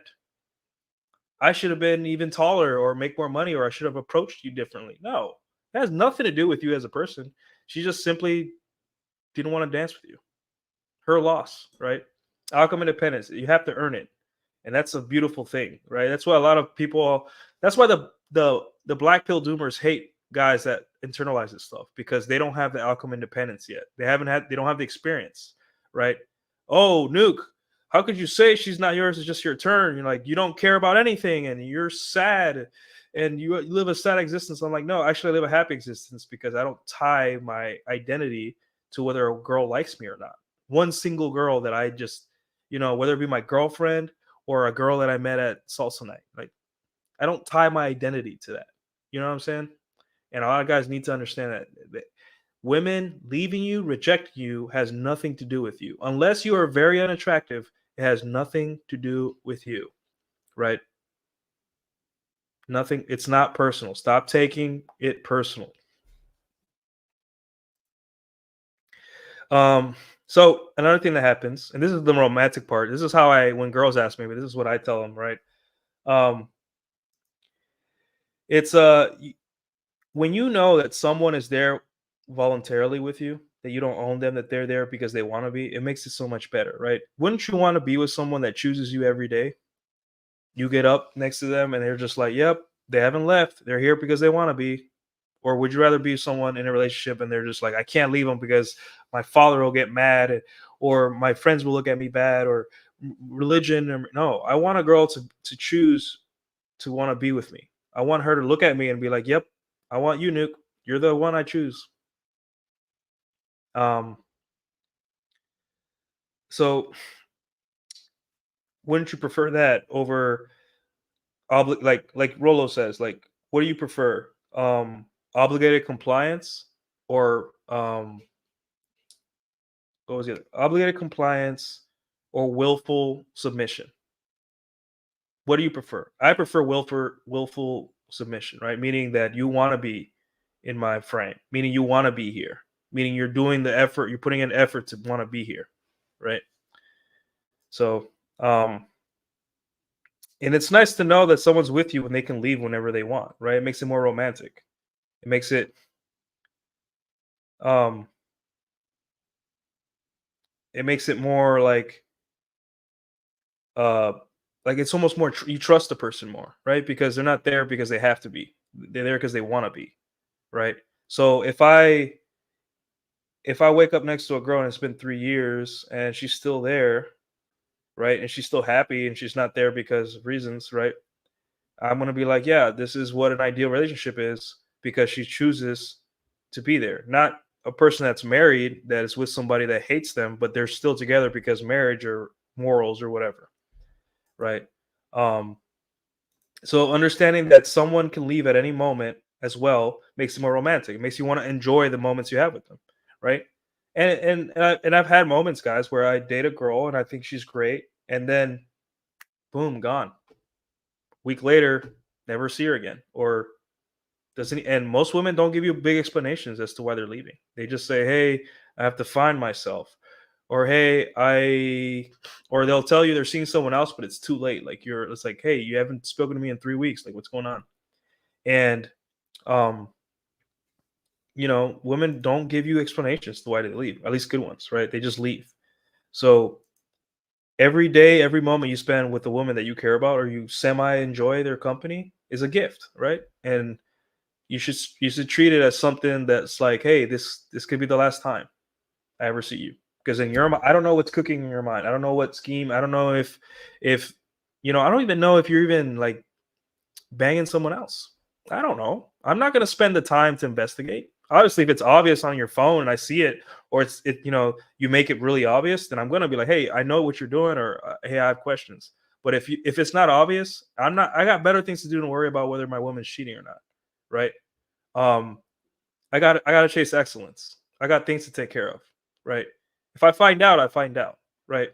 Hopefully, you don't find out the worst way, which is like probably STDs or the guys in your bed.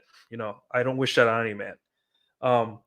But knowing that a girl can leave at any moment, and that, you know, you look at a girl and be like, man, you have so much power in the sexual market and you have so much ability to replace me. That doesn't mean place me with the better option, mind you. It just means you can get another guy, whether he's better or worse. I don't know. That's on you. I don't know. But it makes that moment when you're with them a little bit more poetic, if you will, because simply she's not yours. It's just your turn, right? So, what's up, Glenn? How you doing? What is that? What is that question in relation to? How you doing, Glenn? Father Glenn. Can I call you Father Glenn or no? Anyways, um, let's see. Oh, and then okay, so the next thing, point number two is you understand abundance mentality, right? And a lot of guys, this is like, you know, this is like the thing that gets them past the black pill, is that they start having a little abundance in their lives and they start realizing, you mean I didn't have to only talk to one girl once, I could talk to multiple girls? You're like, and we're like, yes, that's the whole point, right? It's spinning plates so you can understand female behavior, at least at a minimum, and you can choose the best woman, whether it be for a girlfriend or wife or just to have around, right? That's what it is. It's to give you more sexual options and power in the marketplace. Rule zero. Basically, that's what it is. It's always been that and never been anything else. So, when you accept this, she's not yours, it's just your turn. Basically, what you're saying to yourself is, I'll be okay if she leaves because I have plenty of options. Does that make sense, guys? Does that make sense now? What this phrase is supposed to mean to you as a man? You're making a deal with yourself. You're making a pact with yourself as a man, the most important pact, meaning that no matter what happens, you're gonna be okay. And that's, every man has to kind of accept that. That's where it comes confidence, and that's the only way that pact can be fulfilled, is just living life and understanding, like, hey, you know, God forbid something happens to me, I'll be okay. Whether it be at a car accident, I'll live. Whether it be getting fired from work, I'll live. Right? Resiliency as a man. Right? When you tell yourself she's not mine, it's just my turn, you're not giving up on life. It's the opposite. You're actually taking life by the horns and living it more fully, because you understand that, like, I will survive, and this situation where she ever leaves me is not going to destroy me. I'm going to move on. I'm going to find something else or something better, because I decide to live. When you put your happiness on a woman and on something as fickle and as mysterious, well, not mysterious, but like as fickle as a woman, you are in trouble. You are in danger, right? You are deciding that the only reason you live is to make this woman stay with you, whether it be conscious or subconscious. But if you say, hey, if this woman lives, I'm still gonna be me. I'm still the man, no matter what happens. Everyone in your life is gonna feel that energy of, this guy's like, no, he's unshakable. I want to be around this guy. I want to hire this guy. I want that the girls are gonna be like, hey, I want to sleep with this guy. It's just, you become a better man when you accept this phrase. I don't see why this is so hard to accept sometimes, guys. We got a $2 or $1.99 super chat. You get one of these, sir. Thank you so much, best friend. Oh, sorry. All right. So it says, hey mate, Cappy sent me here, loving the advice. All right. Say hi to Cappy for me. So ask him how his non-sexual hike went with Paul. Her leaving has less to do about you and more to do with her, rather than it not about you. It's all about her. Right. The relationship is her problem. She doesn't want to be in a relationship. Cool. That's your decision. Great. I'm still gonna be me. Like, sorry. Yeah. Great comment. Oh, thank you we got on the super chat. Glenn Lawrence. You get one of these, my friend. Thank you so much, best friend. He just repeated the same thing. Her leaving has less to do about you and more to do with her, rather than it not you about you. It's all about her. Exactly. Um, Relationship is her problem. You'll get through this. Again, when you say she she's not mine, it's just my turn. You're making a pact, and that pact is no matter what happens in life, I will be okay. I will survive. I will endure. I will take it as a lesson, learn from it, and move on. And as a man, that's all you got. You got nothing else, right? Except the lessons, and no one can take that away from you. How you choose to live life and how you choose to attach yourself to different things, ideals, morals is what makes a man, in a sense. And if you think that making women happy is a moral and just and good thing, look at the church right now. I'm glad Glenn's right is here, right? The church was so obsessed in keeping women in the church that the church became feminized. The church could have been like, hey, if women don't like this stuff, good. We're not going to change. The church is the church. The Bible, the gospel is the gospel. But the church decided, no, we have to keep and the same thing happens to men, right? Like instead of saying, hey, if you leave, I can replace you. It was just my turn. Instead, they say, what can I do to appease you and get you to stay? And then they become like pieces of shit compared to, and like groveling to the women in their life, to any women, to all women, right? Same thing happens in the church. Same thing happens in the military. Instead of them just saying, hey, girls are leaving this institution, great.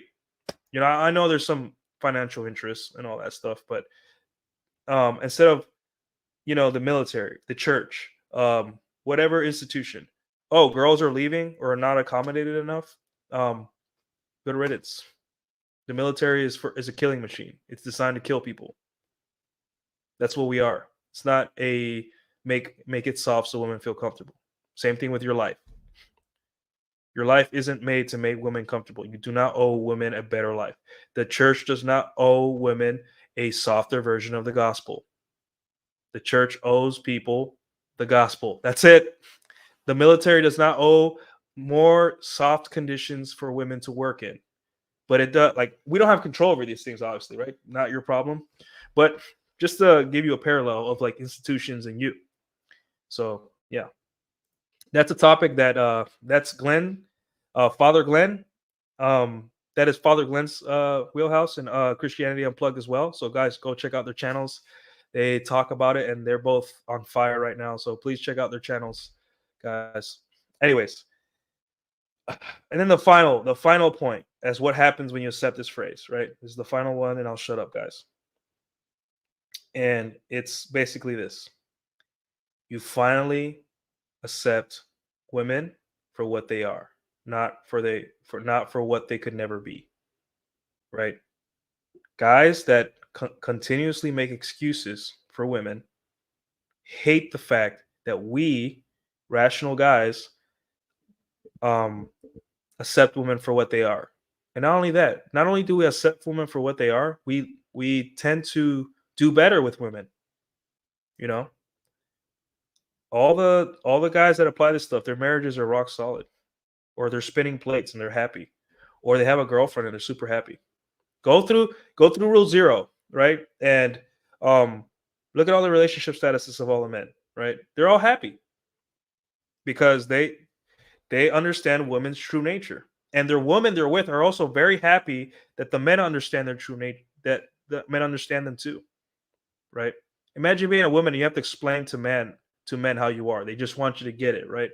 And when you kind of come into a relationship with this energy where it's just like, yeah, I love you, but if you leave, you leave. I'm not gonna chase you. A lot of people will go on a TikTok or Reels and say that that's evil, that's bad. But us rational men know, like, hey, we have the world to worry about. We have infrastructure. We have things to worry about. So, yeah, hypergamy isn't easy to accept for a blue pill guy. I understand. And it's even harder to accept open hypergamy. Women going on shows in the media, on social media, in real life, saying crazy things like, hey, if you do this, I'll leave you. Or I don't find men that park a certain way or wear a raincoat attractive. That's an ick. You know, that's open hypergamy. That's women just talking out their ass to get a reaction from you. It's not easy to accept that, and I understand why it's not easy, because it's basically saying, hey, you're worthless to me as a guy. No matter what you do, there's gonna be some kind of trait that you do or behavior that makes you not worthy of a woman's love, and that's a tough thing to tell men, right? And I get it. But first off, when you have enough experience with with women, um, that's all bullshit. That's all superficial pre-selection. They just say things to say things, you know. Um, and yeah, it becomes you start accepting women for what they are, and that's true freedom in dating, right? That freedom is something that if I could sell it, I'd be a billionaire, right? We got another super chat. You get one of these, sir. Thank you so much, best friend. Miguel Alcantara, 4.99 says, "Women are easy. Just do you, and they fall from the sky. When something is that easy, you don't need attachment." Damn, that's a savage quote. I like it though. I like it. Thank you, Miguel. That's a savage one. And we got another super chat too from PI, another 199. You get one of these, sir. Thank you so much, best friend. What is your economic opinion for this practice? What do you mean?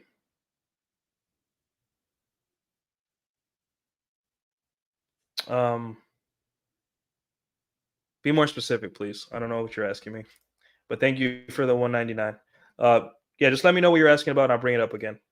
Yeah. So the last point, guys, is once you understand these mental models, right, which may seem mean, which may seem kind of rough, which may seem hard to accept, you gotta know freedom, right? And that's what we want. Freedom, peace, be able to live your life the way you see fit. And it's hard. It takes work. You really got to dig deep. You got to rip out that blue pill, the inner blue pill, the inner beta. You have to kill it. You have to rip out, and there's going to be remnants. There's going to be days where you thought, hey, I thought it was alpha red pill, but I'm displaying a behavior that's not, and you're going to be embarrassed. And it takes time, guys. Like, you were lied to for decades, and now you think you're going to get over this in like a month or a week? No, it takes like maybe a year of just unplugging, right? Becoming a better version of yourself. And to the outside world, this phrase is disgusting. It's revolting. It's going to hurt your feelings. It's going to hurt their feelings. But to the guys that have done the work and understood women and appreciate them for what they are, not what they could never be, and date and understand that there's good women and bad women. There's women that you don't want to even be seen with. There's women that you don't want to introduce to your parents. And there's women that, like, hey, if they did the right things, and things went well, I would put a baby in her, all types of women. That's for you to decide, not me, not anyone else in the chat, you, only you. But yeah, we got another super chat from my friend Christianity Unplugged. Thank you so much, best friend. Christianity Unplugged for the $2 super chat. Thank you. Good work tonight, Nuke. Keep it up. Thanks, man. This topic I'm a little passionate about, so thank you for your contributions in the chat. And God bless, man. Okay, so PI, I got an update on your question. The red pill and pursuing excellence, how many men do you think will affect the economy? Would it be microscopic? Yeah, there's not enough guys who are unplugged for this to be a big engine of making the economy better. Right? I think I think Aaron Clare would be someone to talk to about that. But understand that we're so steeped in gynocentrism, and so much money is coming from women. Women are they're the biggest consumers of dumb shit, right? So this is never gonna. There's a vested interest in to make sure that women are spending and they continue to spend. So not really. But the red pill isn't about change at a wide scale level. We don't care about that. We care about the individual, yourself. So look at it like this. What is unplugging from your blue pill idealism? Is that going to save you money? And 9 times out of 10, it will, right? You were probably doing too much for women financially. You were probably spending too much money thinking that if you got a hair transplant or you got better clothes or something like that, that you would do well with women. When in reality, it was just paying $30 to go to the gym a month, right? Or in reality is like realizing that, hey, women don't even like gifts. You know, they just want you to be an alpha, you know, alpha with the side of beta, stuff like that. So thank you for the question. That's a great question. So yeah, the end game, right? The final phase of the final boss of the blue pill is essentially, hey, women are hypergamous. Get fucking over it, right? Women are no longer bound to one man for the rest of their life. They have economic power. They can go, they pay their own rent. They, you know, they travel. They have sex. They can pay for their own birth control, right? Accept it. It sucks sometimes. Sometimes it's great. As a man, sometimes it's great if you're a player, right? If a guy you're looking for a wife, it sucks. It's just the way we're at in history, right? Accept it. Everyone talks about how masculine our grandfathers were, but what made them masculine wasn't because they were good husbands. What made them masculine is that it was World War II, or if you were Hispanic, they were probably living through a dictatorship, or if they were poor, they were very poor, Dust Bowl, whatever. They just adapted and just accepted reality. That's what made them powerful. Like these trad girls are saying, "Oh, you're men now aren't like our grandfathers. They're not like gentlemen and they're not loyal and all that stuff." And like, no, no, no. The way we treat women does not make or break a man, right?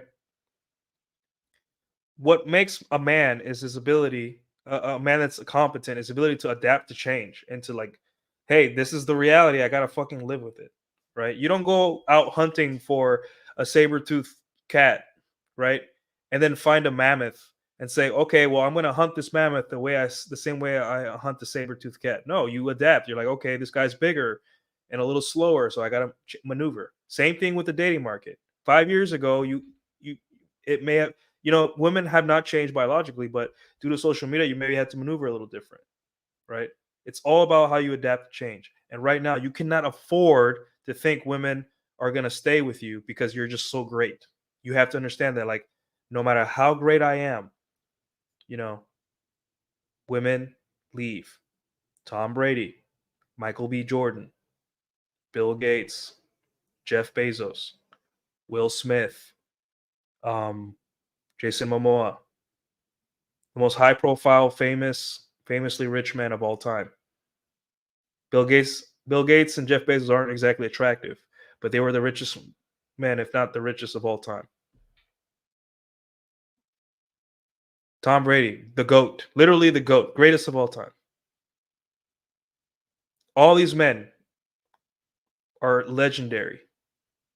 There's statues of them all over the place, probably all over the world. If not statues, there's plaques. If not, they are affecting the history right now, whether it be sports history, economic, whatever. All these men, their wife left them at some point. They're still who they are. And do you hear a lot about their wives? Not really. She's not yours. It's just your turn. And sometimes you're the one that leaves them, like Leo. We would prefer to be Leo, have a lot of control, and be like, okay, you're 25, bye. But you're not always going to have that option or desire. You may really, really like the girl, and she may leave you, or you may be like, hey, on a less moral note, I don't like this girl anymore. I'm going to change her out for someone younger. Either way, she's not yours. It's just your turn. Hopefully that makes sense to you guys today. It's an extra long show. Sorry for going too long, but it's just something that we all need to really sit down and accept, because it's about survival. The red pill is written in blood, right? It's not written and, oh, we're a little uncomfortable because girls are fucking. No, it's written in guys taking shotguns out of their mouth so they can live a full life. You got 199 super chat. Thank you so much, best friend! PI says, how would families form now if it's so hostile? Is that your problem? Whether families form? Why is that? Why are you worried about families forming? Right? Are you paid to worry about that? It's not your problem, dude. You can't save. You don't have because just because you're red pill doesn't mean you control the universe. You can only control yourself and how you see the world and what you can do within your reach, right? So start slowly backing out of like um the big societal problems that they tell you, right? Like the birth rate and all that stuff, right? Unless you want to contribute, then go out, find yourself a girl and get to work, which is totally fine, you know. But yeah, it's not your problem, dude, and it shouldn't be. Don't put that on yourself. You got better things to worry about. All right, we got another super chat. You get one of these, sir. Thank you. Thank you so much, best friend!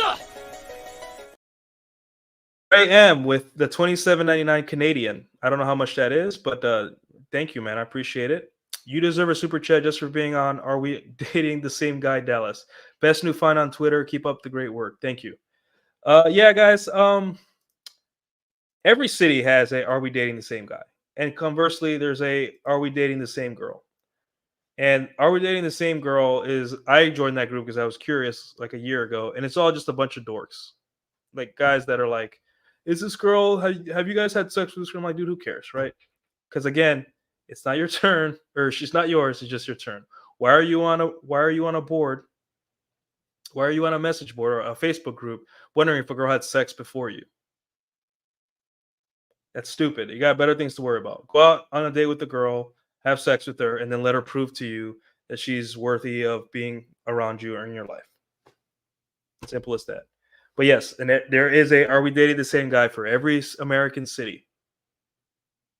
And well, women, this is a secret that women have, is that they go on there and when they meet a guy that they kind of like, they post your picture, your Tinder profile picture, or whatever pictures you give her, and say, hey, has anyone met this guy? Is there any tea on this guy? Any gossip? Is he just full of red flags? What did he do, you other women? Right. And apparently I was up there for 8 weeks. So I'm notorious now.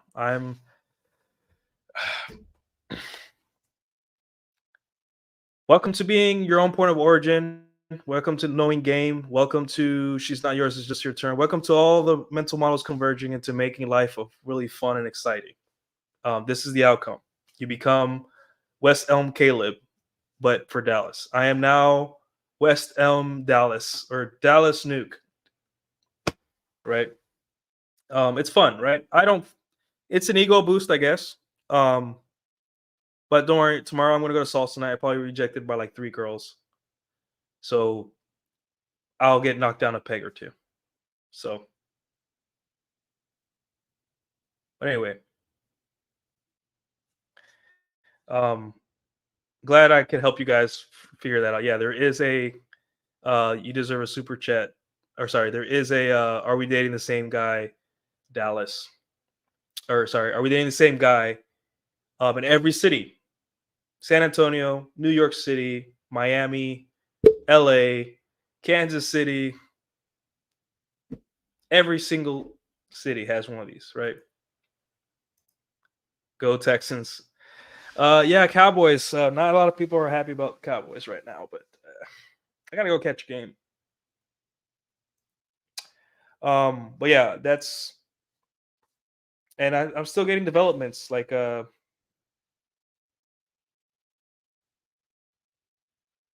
yeah, didn't hamper my ability to get women. It just makes it's pre-selection, right? Because girls are literally telling the other women like, hey, don't date this asshole. He did all these things to me. Right? But the women under are commenting like, wow, he's so hot, or he's attractive, or it's a lesson in female nature, right? Again, you can either accept it or get mad at it or get with the program, But anyways, does anyone have any more questions for me before I go?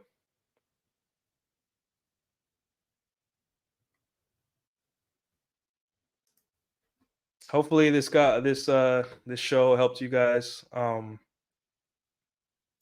kind of understand why we say this phrase. Understand that there's essays. Rolo has an essay about it. Just go to the Red Archive and look up "She's Not Yours" under Rational Male. Ryan has a great video. Probably did it much more justice than I did in much shorter time. And just look up Ryan Stone. She's Not Yours. It's Just Your Turn. He explains it very succinctly in a more calm manner than I am right now. But yeah, guys, this is very important. And you know, why do I care so much? And it's because it's important. Life, you only get one life to live. You can't be mad forever. You can't be mad at women. You can't be mad at yourself. You have to move on. You have to accept reality. It may take time. It may take a couple months, a year, but you have to accept reality at some point. And it's okay. It's gonna be okay, I promise. We're all gonna make it. So if you guys don't have any more questions, I'll leave you with the most important question and the outro. And guys, well, my girl said you look like Romeo as well, bro. Don't worry, bro. I won't take her from you. You know, I won't take her. I'm just playing. But what was I saying? But yeah, if you guys got no other questions for me, then I'll just go back to my little private life of being an innocent angel here in Dallas. So I'll leave you guys with the age-old question, and you guys know what the question is, and then I'll leave you guys with the outro. So thank you guys. Appreciate all the super chats. You guys are great. Goodbye. 見せて俺たちを安心させてくれんかい。